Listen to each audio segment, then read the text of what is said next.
marker for door hangers or a pen, a ladder, pouch for your chalk, and extra service agreements and TPAs. Any questions? No, sir. Retail estimate cheat sheet, SOP. Retail estimates for homeowners want to pay out of pocket. Follow these steps. Initial pitch. Offer a quote and schedule an appointment for precise measurements. So this is for those homeowners that say, I don't have insurance. Okay, no problem. I'll get you a quote.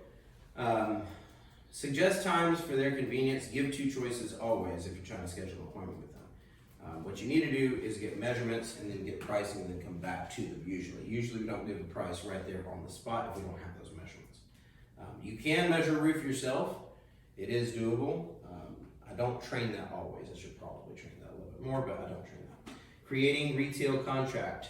Ask discovery questions. It's really important. So if a customer is saying they want to pay out of pocket, if you need to know what kind of price you're going to bring to them. Are you going to give them something expensive? Do they want a Caddy? Do they want a Toyota? Do they want a used Ford Focus? What kind of prices are you going to bring to them? So you got to know that. And so if they're just saying, give me a price for a roof, that doesn't tell you anything. That's like saying discovery questions to sort of like bring that down to a certain specific area. So discovery questions can be like, how long have you lived here? I've been here for 10 years, okay? How long do you plan to stay here? Oh, I have no idea. Okay, how old are your kids? Well, I got a 4-year-old and a 6-year-old. Do you plan to keep them in this school district? Or do you want to move school district? Man, we hate it here. Okay, so you probably don't want to move. So when you move, do you want to be able to say that the roof is brand new and has this big warranty and use that as a big selling point? Or do you not care about the roof and you just want me to slap something cheap on there so you can just say, it's a new roof. Don't worry about it. It's a new roof. It's got warranty. Which one would you rather when you're selling that home? Get them to answer that question.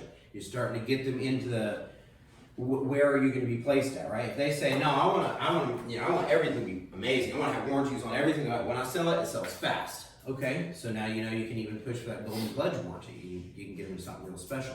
Definitely. But most of the time, if they're moving, F-Wave's too much of an investment, probably. I don't think you're going to get your F-Wave back on selling. But 3-tapped architectural, you definitely would, right? 3-tapped architectural would be a smart move, but going to F-Wave is just... Well, right now, architectural is cheaper. Right. right. The latest refurb, which is absolutely nuts.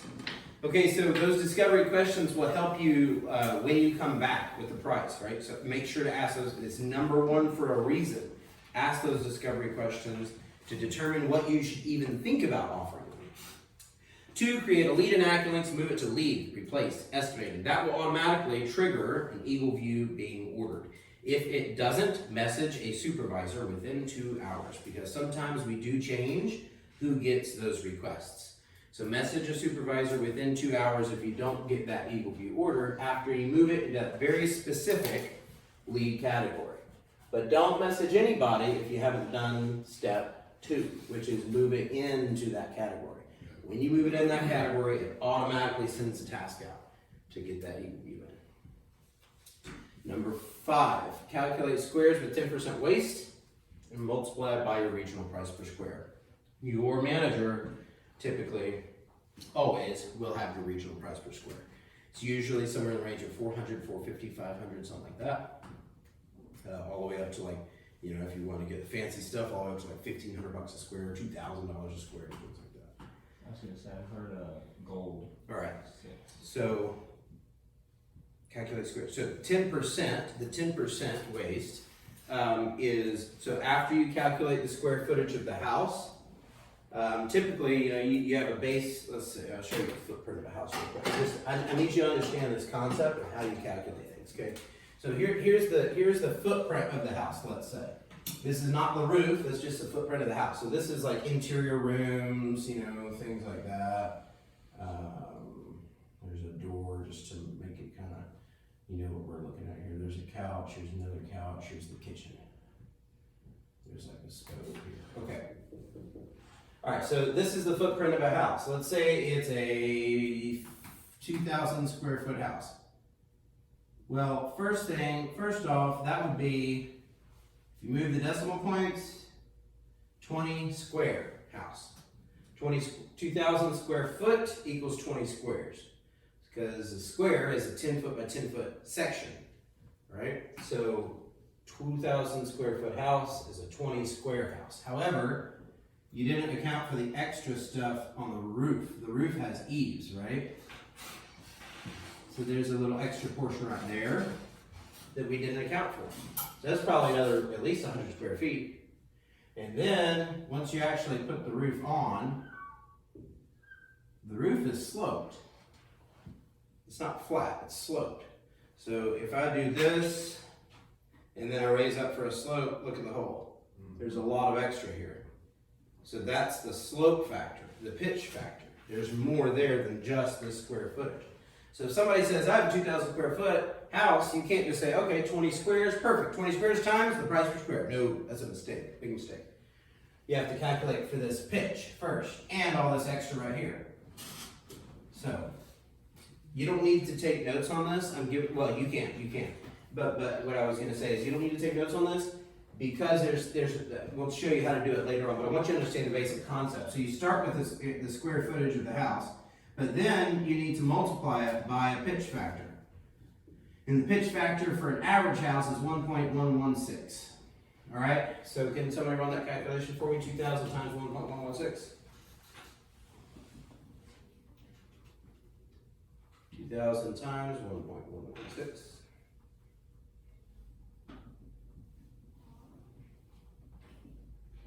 2,232. 2232. Yep, 232. One more time. 2232. All right, so that is your roof. So this is your floor, square feet. This is your roof, square feet now, because we've added the pitch factor, which is that extra right here. We've added that in, so now we're good. Now that's on an average pitch. There are some that are really steep, and so you'd have like way bigger pitch factor. There are some that are very shallow, which means it's not much different. It's just a little bit, right? That 1.116 is for your average, which is a 612. 6 over 12, which is 45 degrees basically. All right, so this is roof square feet, but we still didn't calculate for this extra here.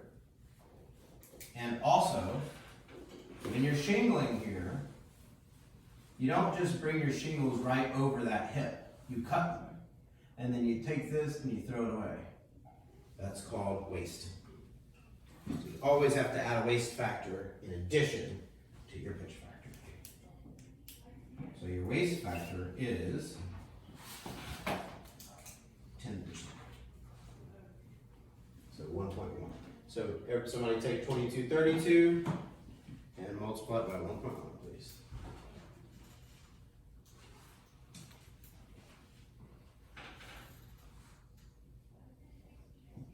$2455.2. Perfect. So this is now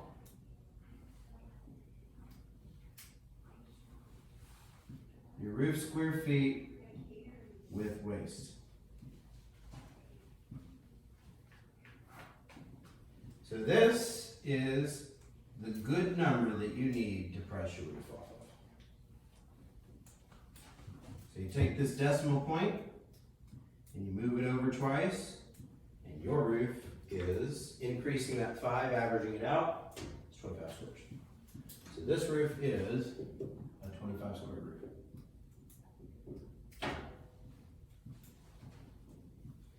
Then you call your manager and you say, manager, how much is our price per square? He says, for, I say, amazing, awesome, best, better, good. And you can develop your own good, better, best off of those, right? He says for the amazing one, it's 1,500. For the good, it's 375. For the better, it's 420. For the best, it's 500. No, 600. That'd be gold pledge. For the awesome, it's gonna be your 800. I was about to say, I'll buy that gold pledge right now. I know. I should probably put this Well, it just depends on. $475. Say I'm doing Tampo on this. I'm doing regular GAF on this. So if I'm doing regular GAF, 425 should be okay. Now we'll go 450. Prices keep going up. I'm gonna stick at 450. So let's say your manager says, okay, this is your current pricing. All right. So then you simply take your 25 squares. Who's got a calculator out for me? I got All right. You're gonna need to do some math calculations real fast. 25 times 1,500. 37,500. 800 times 25. 20,000. 600 times 25. 15. 450 times 25. 11,250. 375 times 25. 9,375. And we'll get to this in a bit. We'll get more into this in a little bit. We'll skim over this concept later. But price conditioning dictates that you never, ever start out with this number. Never start with a low number because you're automatically conditioning the customer. 9,000, 9,000, 9,000, cool, 9,000, 9,000. You're automatically conditioning them to think $9,000. You don't want them thinking $9,000 per se. Unless that's genuinely in their best interest, maybe it is. Maybe they just want to sell the house, their mother owned the house and she just passed away, and they just want to get it off their hands, and they just want to take their inheritance money and go put it in a charity, okay? So they don't want to do anything with it, the house is done, maybe it's in the best interest to do that. You're not looking to invest in anything. But I always start with the top tier items, always, and this is how I preface it. I say, sir or ma'am, so I'm going to show you these prices, but I guarantee you're going to have sticker shock because most roofers aren't going to show you these prices at all. I'm going to show you the prices for the most expensive stuff you can buy and the cheaper things you can buy. I'm not just going to show you the bottom 2 or 3. Most roofing contractors, Mr. Jones, would only show you the bottom 2 or 3 because they assume that you're broke and you can only afford that. I don't make that assumption because I know a lot of homeowners who have financed a bigger deal in order to have more value in their home. And I think that a lot of homeowners will take that option if given the opportunity. But if I simply don't show you those numbers, then you would never know that that roofing system is even out there. So I don't want to do you that disservice, so bear with me. When you see that first price, you're going to freak out. I'm not saying you should buy that roof. I'm not even trying to sell you that roof. But I want you to know it's an option. And it's a financeable option. Is that even a word? Financeable? Possible to finance? It is right now. So, Mrs. Jones, the very first roofing option I'm going to show you, because you're in a hail area, is a product that I call hail-proof. The brand is EuroShield. It's a recycled rubber product, and it guarantees that it will not fail with any size of hail for 15 years. It's a 15-year hail guarantee, so you'll never have to pay another deductible in the next 15 years. That price is $37,000, $37,500. All right, that's what I would call the very best system you could possibly buy for a hail-prone area. The second one is a very similar product. It's called F-Wave, and it is also hail resistant, very much similar to EuroShield, but it's made out of a different product.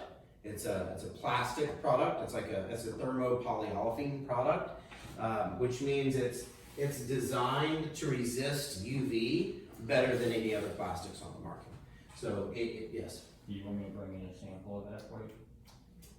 Right now, no. I don't bring the samples in, but we can talk. You definitely do that at break if you want to. If you haven't even tried, that'd be fantastic.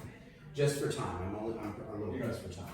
But I want to make sure y'all understand all of these are really fundamental concepts that you should know as a roofing professional. Most roofing professionals probably don't quite know all that. They just take an eagle view, grab that number, slap a price to it, and go. But I want you to understand all these intricacies. The next one is called F-Wave. It's a product that's very similar to EuroShield. It just doesn't have quite the same warranties, but it's still hail resistant, which means it's very unlikely you'll be filing a claim. And it is guaranteed against hail, but it's only for 5 years, not for 15. And this one right here is $20,000. That's the outdoor price. All right, if that one's still a little bit too much, it is for most people. Then what is the most commonly accepted roof in our company for homeowners is this one. This is the best roofing system that we have for asphalt shingles. And that one's at $15,000, and it comes with a Golden Pledge warranty, which gives you 25 years, no leak guarantee, backed by the largest shingle manufacturer in the world, GAF. They will guarantee 0 leaks for 25 years, or they will pay for it. So that's what you get with this $15,000 one right here. Now, if that one's still too much, you can take away the warranties, take away the bells and whistles, strip it down, just get you a bare bones roof. At least you still have the GAF brand, which is one of the best you can buy. It's like Owens Corning, kind of very similar. And that one, take away all the bells and whistles, you get that just for $11,250. And then if you want to go to something that's a little bit more generic, not much of a name brand, it's Tamco. It's still a name brand, but it's like if you had 3 name brands and you had this one was the best, this one was the middle, and this one was bottom, but they're all name brands, this would be the bottom one, right? Now there is a 6th one, but we don't offer it. The 6th one is like the in-house brand. Like if you go to HEB and you see Kroger and you see Kraft cheese, or you go to HEB and you see, let's go Country Fair. Is that Walmart? Great value at Walmart. Exactly. Great value at Walmart. That's that one down here, and we don't even offer it because we don't buy those products. We just don't sell those products because they're too cheap and there's no warranties to back them up. So we don't sell them. They're called B grade materials. We only sell A grade. No B grade. We don't even go to B grade suppliers. We go to A grade suppliers. So these are your options right here. And most of my homeowners usually want to pick that middle of the road option because they don't want to go cheap on it, but they also don't think that they need to spend that kind of money. Where do you fit, Mr. Coleman? Where do you feel that you fit on this spectrum? And if he goes, I'll take that one, bet, I'll sign it up. I might ask one more question just to make sure he doesn't want to go into that higher up one, but I don't need the pressure to sell. All I need to do is show him the options. Most roofers won't even do that, So all I need to do is show the options, and I did this one time. One of the biggest times that stands out is on an ACV policy, where the homeowner already had to pay deductible and the depreciation out of pocket, because the insurance company wasn't going to pay for it because it's a different bad policy. She paid low premiums, which means she got bad results when the claim came in. That second check that they're going to pay for depreciation, they said we're not paying that. You're paying that too. So that's just that was her policy, right? So she had to pay her deductible plus her ACV. And she could have done this because that's where the insurance company had priced her at. But after I showed her this, there was no way she was picking either one of these. She's like, I like that one. I like that one. I was like, okay, well, that's going to be $4,000 extra out of pocket. She says, I like that one. Let's do that. She looked at her dude that was helping her out. I don't think they're like anything. He's just a friend or whatever. And they were talking, and he was like, I don't know, whatever you want. She's like, I just don't want the leaks. And I said, well, this is 25 years, no leaks, guaranteed. So it's certainly worth your investment. If it's the out-of-pocket cost, let's measure it by the years. Let's say, who's got a calculator? Let's say $4,000 extra, spread out, divide 4,000 by 25. 160. So $160 per year to guarantee 0 leaks. Is that worth it to you? Well, how much do we spend on coffee? How much do we spend on Netflix? How much is $13 a month is what that comes out to. $13 a month. That's cheaper than Netflix. Netflix is $18 right now? Yeah. Or 20? They just did like 23 or some crap? Did it go up again? Dude, they did, yes. Just recently went up again, yes. Oh. Check your bank. At $13 a month. Are you telling me right now that $13 per month it's not worth having a 0 leak guarantee on the biggest part of your house, which is protecting everything else? Your drywall, your couches, your TV that you watched the Bills and Cowboys game on yesterday, or the Giants and Cowboys. Is that not worth $13 a month to protect that? And the answer, of course, is yeah, it's definitely worth it. Now, that doesn't necessarily mean she wants to throw $4K cash down. No problem. I'll finance it for you. And then it's actually $13 a month. Right? So, this is the breakdown of the price conditioning model. Never start with the low one. If you ever catch yourself starting with the low one, hit yourself in the face and say, I'm not doing that again. Remind yourself all the time, because most customers are going to say, give me your bottom dollar. Give me your cheapest price. What's your cheapest? What can you do for the cheapest? As a sales professional, if you stay in that mode, you are nothing better than McDonald's button pusher. Because I can give cheap prices, 5 times a day without anybody's help. I can just send out a bunch of quotes for this much. No problem, if that's all I'm gonna do. As a sales professional, as I even call you a sales consultant, as a sales professional, your job is to establish value in the mind of the homeowner. Encourage them, we were talking about yesterday, the delta that we're bringing. We're showing a delta between our good value and why they haven't picked that other person. The more we can increase that gap and show them, look how bad, like not to make the company look worse, but to remind them of why they didn't sign with them yet. You know, you don't start heaping on, negative stuff onto the roofing company. That's not what it is at all. That would backfire quickly. That's not what, and we don't even want to do that to another roofing company. We respect other roofers in this industry. But what you're trying to do is if the homeowner does want to use you and doesn't want to use them, just take a highlighter to that. I'm just taking a highlighter to that. We're just talking about painting a story, just taking a highlighter to that. I just want to highlight that for you. What made you feel so good about us at that first day? What is it where you just can't bring that pen to paper for them? How does that make you feel? And what do you think that's going to mean for you later on? Those are really good questions that'll start expanding that gap, right? Price conditioning is very similar to that concept. Here's the 10% ways multiplied by your regional price per square for the contract price. All right, so after all that's done, we're moving on to number 6 now. Prepare the retail contract during office hours. That means don't show up to the guy's house, park in front of his house, and start scribbling on the contract to finish it out. Do it in work hours. Do it early in the morning. Get it done out of the way. And then, hey, it's even better, role play it. Get that contract filled out early in the morning. Show up early. Show up at 7 a.m. over here. Do it in peace and quiet. Get everything lined up, ready to go. Then when role play time hits, be ready. Have the folder, grab a partner, say, hey, I got a college meeting today. Will you role play this with me? Let's sit down. And then go through it. Fumble through it. Make all the mistakes now in front of your team. That way, later on, in front of the customer, on game day, you don't fail. You win. You win in the game. All right, number 7, input all details, including the total price, obviously. Colors, appointment, preparation. Number 1, bring shingle and drip edge color samples. Always bring color samples. 2, have 2 pens. ESSR folder with your card, NOC letter if you're in Florida only, and never mind. Okay, so 2 pens, folder, and your card. Make sure you have these things with you at all times. Presentation, always use price conditioning. What did we just talk about? Number 1, highest price first, always. Always tell them there's going to be sticker shock, but I don't think you're stupid like other people do. I think you're intelligent, and I think you would want to know all the different options. I'm not just going to give you these bottom 2. I'm going to give you all. So fair warning, price shock, but we're going to start here. $35,000, this is the very best you can buy.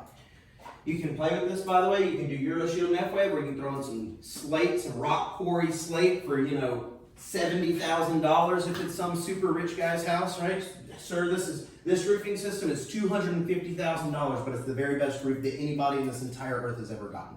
It's a rock quarry roof. Are those prices accurate? Price per square? They are extremely close. They're basically, this would be Tamco though. The only way you can go down to 375 is using Tamco. Those are fairly accurate. What is the price per square for that new Tamco one? The new one. That's the new one. Tight-Nex? That's tight. That is tight. Oh. As far as I know, that's tight. Don't quote me on it. I can't get into details, guys. Gotta keep moving. But just ask, right? We have the Tamco rep. We're gonna have the Tamco guy come on board. He's gonna help. He's gonna explain all of that. Absolutely. Okay, moving along, where we at? Presentation, always use price conditioning. Start with high price options first. 2, explain contract components, warranties, upsells. Hey, look at that fascia. You can make it look better. Look at this gutter. You can make that look better for $2,000. Like, have options for them.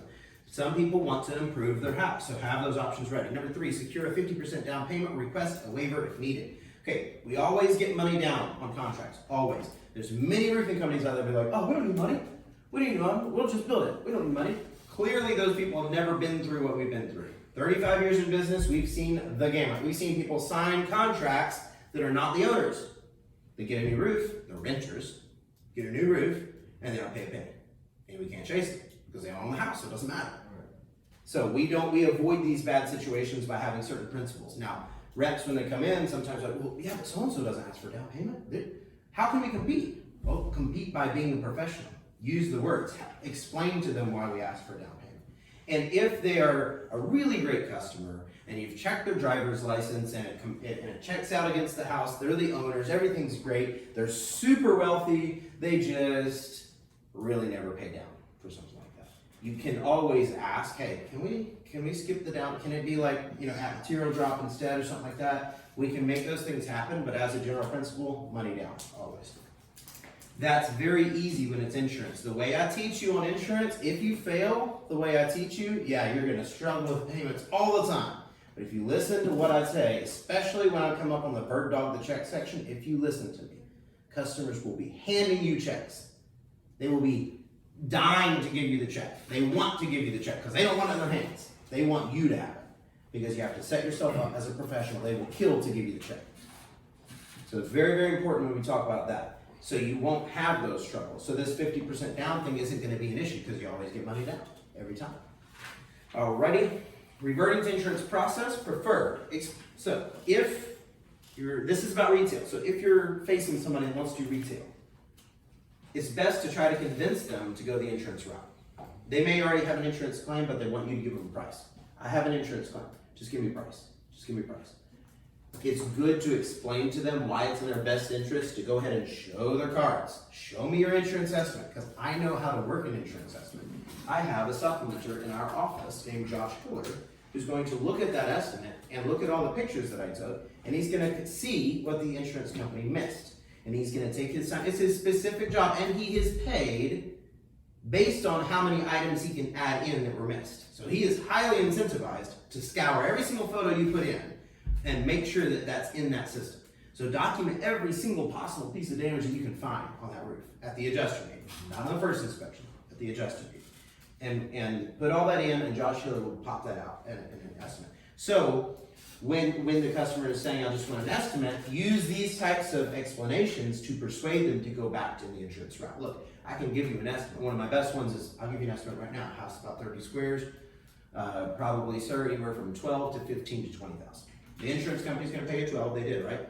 Yeah, right about 12, without fail, almost every time. Yeah, right about 12. Okay, well, they should be paying 15 for sure, and often I can get 20 for you.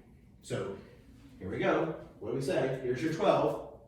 You're better. Here's your 12. There's your 15, and there's your 20. So, which roofing system do you want is the question. And we don't just say we're gonna get this and we give them this materials. Each one is legit. There are roofing companies that'll do that. They'll say, look, man, we'll just get you the best roof. What does that mean? What's the best roof? So put it on paper for them exactly which one's better. This one's regular GAF. This one's GAF Golden Pledge. This one's F-Wave. So which one do you want? Do you want GAF stripped down? Do you want GAF bells and whistles? Or do you want F-Wave? Which one do you want? Well, F-Wave sounds cool. Well, let me handle your paperwork. Let me see what I can do for you. If it comes out to about 15K, you're going to get your Golden Pledge. If it comes out to 20K, I think I can swing F-Wave for you. So in other words, so that would switch them right there from retail to insurance. If the minute they give you that paperwork and you get to scan it in and you send it in and we're going to send a supplement off to the insurance, that's an insurance job now. But even if they filed an insurance claim and you're just giving them a retail price, even though they filed the insurance claim, we don't consider that an insurance job. We only consider an insurance job when we are working the insurance. Okay, so many times you can ask, don't ever ask the customer, is this insurance or retail? They have no idea what you're talking about. You just know. You know based on what you're doing with the homeowner. If you're giving them just a regular price, that's just retail. If you're working their insurance company process, that's an insurance job. Isn't it slightly different though if it's ACV? If it's ACV, don't we almost always go retail? I don't go retail on Not PCV. You necessarily. may have been taught that way, but you should have been. Okay. That's Get them to pay. Their policy states they're going to pay a deductible and they're paying their own depreciation. That's what their policy states. So why are we going to change the game now and freak out because their policy was bad? You decided that you wanted low premiums. You were told that you're going to have a higher deductible and you're going to have to pay the depreciation. So in my opinion, move forward with the process as normal. Unpaid. Good news and bad news. The bad news is you have to pay extra out of pocket. The good news is they paid for the whole thing though. They got you a whole new roof. So that's great. We're going to do a whole new roof system. Here's your extra out of pocket. You can either finance that or you can pay a credit card. Which one would you prefer? We can do that all day long, but instead a lot of times we naturally freak out and, oh, I guess I need to just give you the bottom line. They don't necessarily want the bottom line. They don't necessarily want, even if they did do an ACV policy. If you talk to them properly and establish value in the roofing system and ask them what it means to them to have a leak within 4 years of installing a new roof, ask them that question and then see if they still want that bottom dollar. Well, the one that I'm thinking of, we didn't do the 375 one, we sold them silver, but they wanted, like, we went to the retail route and went as low as we could instead of. Right, so hopefully I answered your question. I can't get into specifics in the training, I'm already behind. So, but in general, you don't need to just go to a retail, right? In general, stay with the insurance, do a good news and bad news. Always hit a good news and bad news. That's one of the best things in the world, good news and bad news, because there's both, right? The bad news is you chose a policy that sucked, right? Don't say it like that, but that's the bad news, right? The bad news is you made a choice that sucked. How can you couch that in a way that puts the responsibility on them, but doesn't hurt their feelings, right? Good news and bad news. The good news is, the bad news is, I always like bad news first because hit them right out the gate, hit them with it, and then you butter up, right? So the bad news is, unfortunately, you're gonna have to be a little bit more out of pocket than you probably expected because you chose an ACV policy back when you signed up with them. And so what that means is they don't pay the depreciation. That's on you. The good news is they did total the whole roof. So that means you are getting a whole new roofing system. The only question at this point is if you want to go ahead and try to pursue financing for this and get this down to about $150, $200 a month, or if you want to pay that with a credit card. Which one would you prefer? This is a basic debt collection technique as well. If you know debt collectors call and they say, you owe $400. Would you like to pay today via credit card or via this? They don't say, would you like to pay today or tomorrow? They definitely don't say that. They say, would you like to pay today, this on this or that? Or they give you options. Would you pay $300 today or $200 today and $200 tomorrow? So you're empowering them with an option, but it's an option that they would either way. Right. And yeah, so stay away from just automatically going to retail all the time, right? We're trying to push the insurance route. And for Miss Ruby, who I often use for this example, she was ACV. She had an extra $4K out of pocket that she had no idea about. And I hit her with it at the colors meeting, and she still went golden pledge.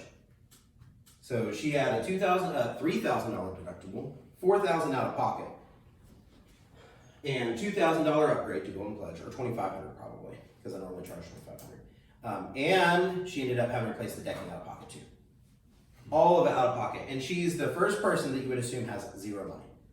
The house was like not that great condition. I mean, it wasn't bad condition. It was just like plain, very plain. Her dad had passed away. She had recently gotten a divorce.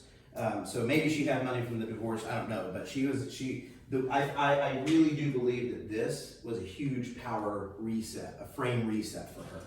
And once she heard it in the terms that I presented it, there was no way she was going for the cheaper options. Just period. She wasn't going to do it. There's no way, because that's the worst. That's the worst option you can possibly get on the roof. I'm not doing that. Yeah. You know, I'm going to get at least this one, maybe middle. I really love that, but man, I'm not that rich, right? You know, so it's very easy to get them reasoning things away with this model. What does ACV stand for? I'm not doing that bad. I thought I'd be doing a lot. Okay, we're doing good. But I'm still out of time.